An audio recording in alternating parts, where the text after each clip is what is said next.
Bom dia, boa tarde, boa noite, queridas e queridos. Tudo bem com vocês? Aqui é Paulo Ricardo Paes e nós estamos no canal Visão Caleidoscópica. Hoje é falar sobre outro assunto.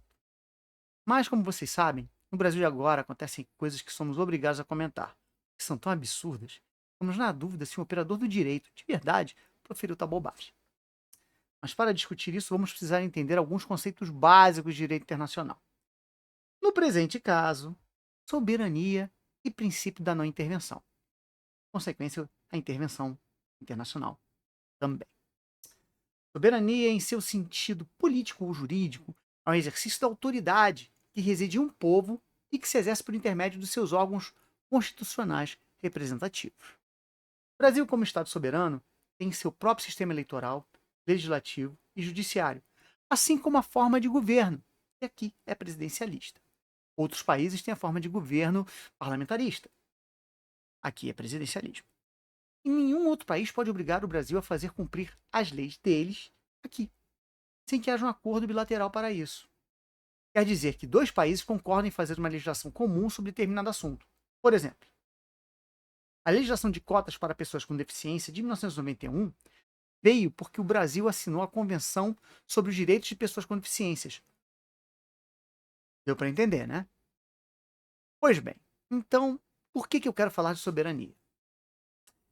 Está circulando um vídeo explicando que um certo congressista americano determinou que o ministro Alexandre de Moraes prestasse esclarecimentos em 7 dias às supostas violações aos direitos humanos cometidas aos golpistas que promoveram o evento de 8 de janeiro de 2024, também conhecido como Festa da Selma.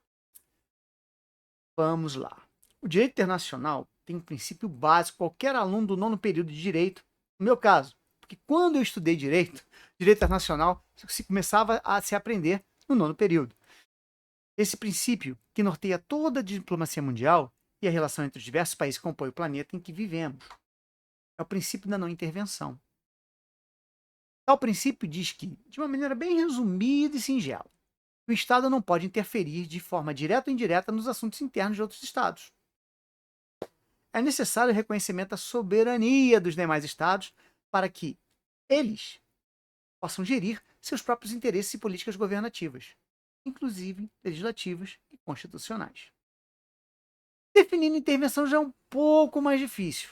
Celso Mello, que foi professor da minha faculdade, dentre tantas outras, era um gênio, costumava definir a intervenção como a ingerência por um Estado nos assuntos de outro, com a finalidade de obter uma atitude determinada.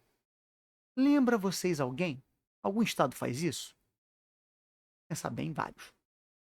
Bem, com isso na cabeça, vamos imaginar que o conceito de direitos humanos seja universal.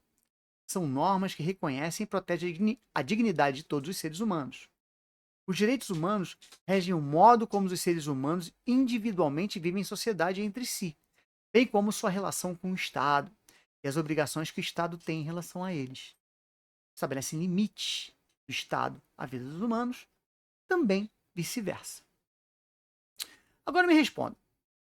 Um congressista americano, depois da gente explicar esses conceitos de soberania e princípio da não intervenção, pode fazer contra um ministro do Tribunal Constitucional brasileiro?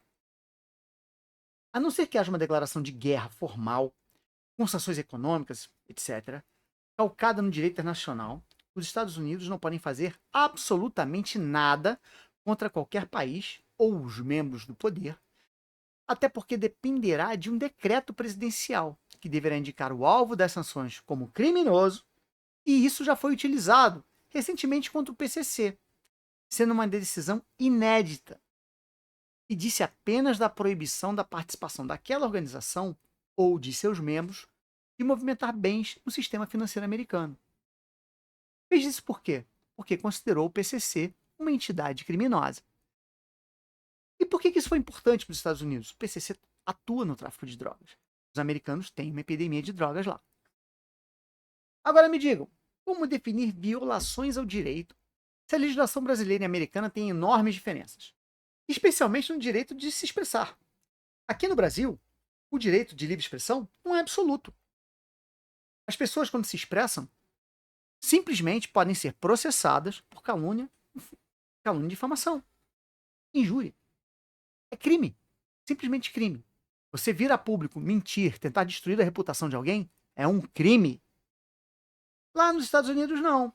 Nos Estados Unidos, há um processo civil que as pessoas fazem pedindo danos morais, depende de júri, e também, se por um acaso o discurso de alguém causar um dano a outro, e quando eu digo um dano, uma morte, uma matança, instigar um grupo a cometer atos violentos contra outro, aí sim haverá um julgamento onde o júri vai definir se há responsabilidade ou não. Esse julgamento geralmente vai ser longo, midiático e desgastante. Nos Estados Unidos, tudo é decidido por júri, exceto alguns casos de muito pouco efeito na sociedade. Multa, etc. Aqui o sistema é diferente. O júri no Brasil decide somente sobre crimes contra a vida. Todos os outros são decisões de juízes, dado o devido processo legal às partes. Para quem não sabe, devido processo legal é você dar o direito de defesa. O direito de defesa, como vocês devem ter imaginado, devem saber, é quando você permite que a outra parte, o acusado, tenha acesso às provas que foram produzidas contra ele para ele poder se defender corretamente. Isso é um direito universal. Todos têm. Nada pode ser escondido da pessoa que está se defendendo. E nada foi escondido em nenhum processo que a gente tem acesso. Basta você acompanhá-lo. O processo é público. Os que estão sob segredo de justiça ficam por um tempo. A não ser aqueles casos mais sensíveis que envolvem, por exemplo, estupro. Então, como é que alguém que passou por uma faculdade de direito faz esse comentário? Pois é, isso me incomodava até entender que certo grupo político, aqui no Brasil, distorce conceitos legislativos, fatos e notícias para o fim de mascarar determinada situação e a torne prejudicial aos seus desafetos, destruindo reputações e tentando lacrar para sua claque. O que isso quer dizer? Que a correspondência remetida pelo congressista americano não tem validade alguma. É apenas um desperdício de dinheiro dos contribuintes de lá. Assim como as viagens dos maus perdedores daqui também são, com a diferença que um e-mail ou até mesmo a postagem de correspondência é infinitamente mais barata que a viagem dos nossos congressistas. Aliás, quais são os interesses por trás dessas defesas e viagens? Não creio que são tão pérfidos assim para procurarem prejudicar o povo brasileiro. No caso do explicador, mostra-se que sua formação jurídica merece alguns reparos, ou melhor, muitos, mas isso é uma questão de opinião. Então é isso, meus queridos. Essa notificação em nada é quase a mesma coisa, porque nada não pesa no lixo. Até breve, pessoal. Espero vocês aqui de novo. Muito obrigado.